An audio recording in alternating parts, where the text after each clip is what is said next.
Kaya kumain siya ng biskwit sa umaga. Ayan kasi breakfast niya minsan. Pero nakain kanin kahit sa umaga breakfast niya. Kahit kanin lang. Ako din ganun din minsan. Kahit kanin lang pinakain ko na. Lalo dati. Yan. Tapos yan maya mag-ice cream yan. Tignan mo. Gusto ko ng coffee. Pero maganda daw sa bata kasi tumatalino daw yung bata. Sabi nila. Kasi yung kapatid ko kumakain din. Ay nagkakape yun dati. Yan. Sabi ko tumingin siya sa camera. Tumingin siya tapos umalis.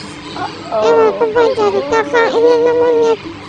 Ice cream naman papainin yan. Eh sa lamay sa may ice cream na siya dyan. Yan o. Kukunin niya yan. Tignan mo. Ang dami niyang pagkain dyan. Binili ko. Tapos, sobrang saya niya kasi makakain siya kasi hindi niya makain lahat.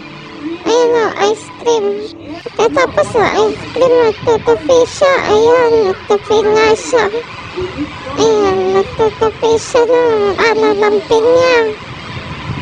Ayan, ang tagal niya po magtupi. Ewan ko ba dyan, bakit nagtutupi yan? Susunod ata maglalaban na yan eh. Ganyan siya.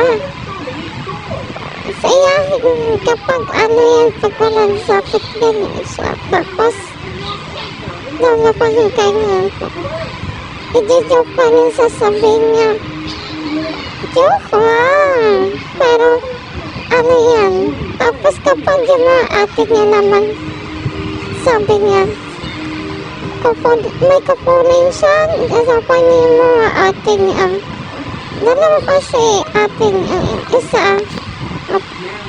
kapatid niya, yung isa pinsan niya. Tatlo sila kasing, mga pamangkin ko. Yan, kasama lang sa bahay. Yan, patapos na siya, umalis na naman siya. Kaya yan, na naman ng Blippi. Pagkatapos na nanood ng Blippi, yan, hindi na siya naalis na nanonood siya ng Blippi. Pero rin sa panoorin kasi yan. Ako nagbomba niyan tapos sabi nila, ako din tita, ako din po. Tapos ayan, pumatawa na yan. Tapos sabi ko nun, ako naman ako para matapos na. Tapos ito namang ate niya, nagbomba din na yan. Wala, tali-tali yung buhok. Ewan ko ba din sa batang yan, ayaw magtali ng buhok na may mili ng tali. Dalaga na kasi. Ayan, nagbomba ng naman ng huling gate. Ayan, sobrang saya. Ang si Christine niya din magbomba. Siya din daw.